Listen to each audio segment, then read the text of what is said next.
Hi mga kaisinyan Freedom Board, welcome back again dari sa tong YouTube channel ug karon another confession asad ang atong basahon. Pero before ana ay kalimot sa pag-subscribe sa tong YouTube channel ug pagtuplok sa notification bell.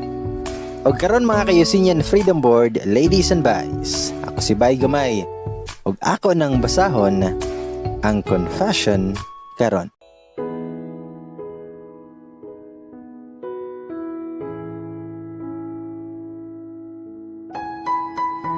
Hi bye, og sa tanang mga naminaw karon. I'm Liz, 26 years old, living somewhere in Cebu. Seems like everything is still fresh in my heart and in my mind. I'm not good in writing stories, sorry, pero I hope masabtan ra ninyo. I was 4th year high school the time when I met Dan. Classmate me pag high school since I was a transferee back then. Nag-school ko here in Cebu. But ni-transfer ko pagka 4th year high school sa province sa Camotes. Dan was so hilomon, smart, shy type, butan kayo nga guy plus he's a dancer. I was a transferee so daghan kayo nakigila-ila nga guys. It was really my first time to stay in the province with my aunties who took care of me because my parents were in Cebu. So there nagkila-ila mi ni Dan, but we're not that super close. There was a time nga nagka-partner mi sa dance. But I didn't mind at all cause all of the boys were my friends. I joined many extracurricular activities for my grades. I had fun in my stay in the province since I helped ko sa akong mga classmates whatever activities nga i-make, especially magtanom, mangguna, maghimo og payag and everything. They taught me kung unsa ang life sa province. After graduation, I went back to the city to proceed college. Goal jud nako nga maka-school in one of the universities here in Cebu. Kay affordable ra, which is CNU. But di na sila mo accept og applicants that time. So I told my parents nga mo stop lang sa ako. Next year nako mo enroll for college. So the following year, ready nako magpa-enroll. I went to that university but I'm not distant in that university jud. Wala ko ni dayon. And I went to other university. I took up education. O pagka second year college na ako, nagka-communicate migbalik ni Dan. Still shy type gyapon kay siya the way siya mo text. Nangumusta ni ask if unsa nga course akong gitake. We are asking random questions until niabot na sa time nga ni ask siya about love life. So I told him that I was single and he's in a complicated relationship. The following days, he told me that he broke up with his girlfriend kay mo smoke daw. Di maminaw niya. And so many conversations pa until ni-confess siya nga crush ko niya since high school pa daw. Love at first sight kumbaga. Graduation sa high school is mo confess daw kuno siya nako. But nakulbaan siya ang nakahibaw na lang siya nga nakauli na kog Cebu. And when he tried to contact me, dili daw ko makontak. Nakakuha sad siya og scholarship sa Leyte so dito siya nag-school. So pila ka man sang nilabay, nagkauyab jud me. LDR because sa Cebu ko nag-college og siya kay sa Leyte. LDR was very hard mga besh, pero laban lang. Sige mig-away kay saming duha busy din wala mi time sa sagusa. But still we trusted each other. Always when me mag-away but there's no third party involved. There came a time nga makig-break na ko kay kapoy ang LDR, pati siya masugot. Mo-attempt siya og suicide so di na lang ko makig-break. Yes, there were challenges but love kept us going. Until ni-graduate na siya og college. He then decided to be here in Cebu to find a job and to be with me. We were so happy. He's an executive officer and I'm a teacher. Favorite place to lag and dating place is in SM. Favorite food is takoyaki. Every weekend nami sa SM. Mag-play sa Bibo, tuyok-tuyok sa SM, kaon, palitog school materials. I love him so much and I couldn't ask for more. He treated me as his wife. He knows my favorites and all. My family, relatives, or friends knew about us. Murag kasal na lang ang kulang. We were slowly growing together. We were slowly achieving our goals. We were even planning out for us. We were so happy back then. Not until July 2019. Nikalit lang siya og kasuko nako. I texted him on his birthday but nasuko siya. I was asking on how are we going to spend his birthday but he got angry with me. Dili daw me mag-celebrate. So I asked him what happened. Busy daw siya. The two of us were very busy sa mga paperworks so wala na ko nagmind siyang sapot and I'm very confident ka ma-okay rami. No relationship is perfect. As much as we want it to be perfect, it will never be. Sometimes there will be conflict. Sometimes there will be problems. We always give time to sort things out and ma-okay na dayon me. This past few months kay wala na kayo may banding every weekend kay busy jud daw siya sa work. Always ra jud ko mosabot and never ko nagduda niya. I gave my 100% trust niya. Then one night, I received a message from a girl. Itago lang sa nato siya sa pangalan nga Jane.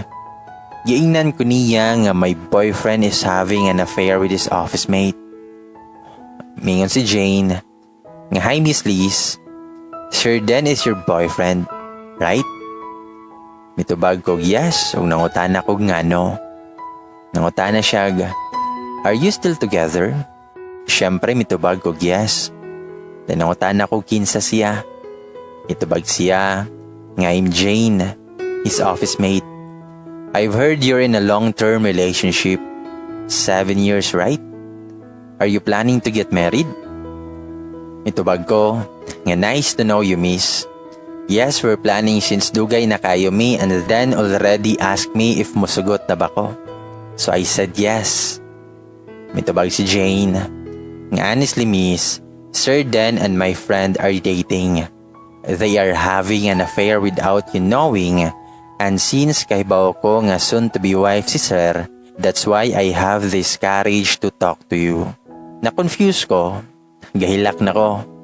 Mixed emotions, so ako siyang giingnan. Nga thanks for telling me. I'll talk to him. We are planning ni Jane nga mag-talk me in person for me to know the whole story. Wala pa ko ni-open ni Dan sa ko naibawan. That evening, sige lang ko gihilak until nakatulog ko. I have a class the next day, so Jane and I have decided to meet after my class in one of the restaurants sa Banilad. While fixing myself and ready to meet her, I receive a message from Dan telling me not to meet Jane. Mingon si Dan, ayaw ko no og pakig-meet niya, pakauwaw ka man lang. Mitubag ko, ha? Meet ba? Asa man ko makig-meet? Ni kinsa man? Mitubag si Dan, nga we are done Liz, ayaw nami og samuka kay happy naming duha. Then ako siyang giingnan, nga please, let's talk. Gahilak nako og nagpakiluoy nako niya. Ug ako siyang giingnan, don't do this to me. Explain nako kay wa ko'y nasabtan. Helpless kay ko ani nga time. Nag-abot akong luha og sipon ani. Then Jane called me nga di siya madayon sa meeting namo kay naa siya'y unexpected meeting sa office. I think alibay na lang niya. Nagstorya na siguro silang duha. So I asked Jane if siya ba ang kadate ni Dan. She said yes. Hubag na kaya akong mata sa hinilak. Sakit kayo. I really begged Jane not to ruin us. She then turned off her phone. I really lost all my control. I begged then to explain what's happening but wala na jud ko'y nabuhat kay gi-turn off na nila ilang phones. Little did I know nga sila na jud ay ni Jane. Pag-birthday ni Dan, mao di ay nasuko siya nako kay nag-date di ay sila ni Jane. Kay bawo jud ko sa mga favorite foods ni Dan. Di na siya mukha og pizza. What hurts me the most when I saw their photos is naa sila sa Yellow Cab, eating pizza, celebrating his birthday and they were so happy. I saw other photos nga nag-out of town sila. which is wala jud na niya nabuhat sa kuha. Pang SM ra akong beauty jud. Ingon ana ra kadali na human among 7 years. It's basically the idea that long-term couples will fall into a sort of relationship slump around the 7-year mark. One may start to feel restless. They might start questioning their feelings. And there's a tendency to feel less satisfied in the relationship as a whole. They say if couples happen to beat the 7-year itch, they would be stronger than ever. But not all can surpass it, including us. 7 years and 7 months, never I imagined that this would come to an end. I was so confident that we can survive every challenge that will test our relationship. So then, how could you do this to me? How could you disregard instantly the person who has helped you in everything? You broke up with me without any reason at all. You left me shattered. You did not even give me the closure I deserve. Did you ever think of me while you are flirting with someone else? Did you ever think of my family who accepted you wholeheartedly? I'm sorry I was not good enough. I was with you all the way. From nothing to everything. From nobody to somebody. Every challenge, problem, milestone, I was with you. Maybe my only role in your life was to love you when you had nothing. That's why when you already had everything, you left me. How did this happen?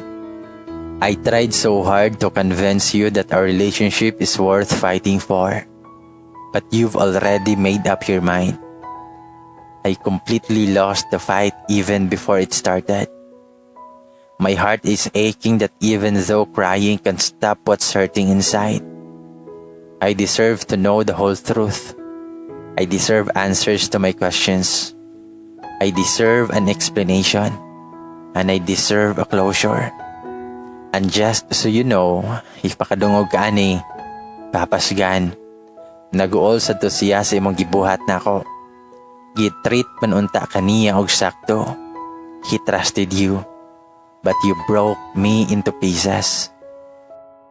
To Jane, I don't know how you deal with guilt each day. How could you sleep peacefully at night knowing you're the reason of someone else's heartbreak? You knew from the start that he's in a relationship. He's soon to be married, but you chose to be selfish. Happy ka, girl? You took advantage of us. You will never have a peace of mind. I swear. What he is now is a product of my hard work and patience. Enjoy the man I built for 7 years and 7 months. Karma will never lose an address. Dari na lang kutob mga besh. Thank you kaayo sa pagpaminaw. Hope you learned something. Hoping that one day I will meet someone who will understand my story and protect me because he don't want me to suffer the same pain again. Ladies and boys, mao ka na ang confession ni Liz.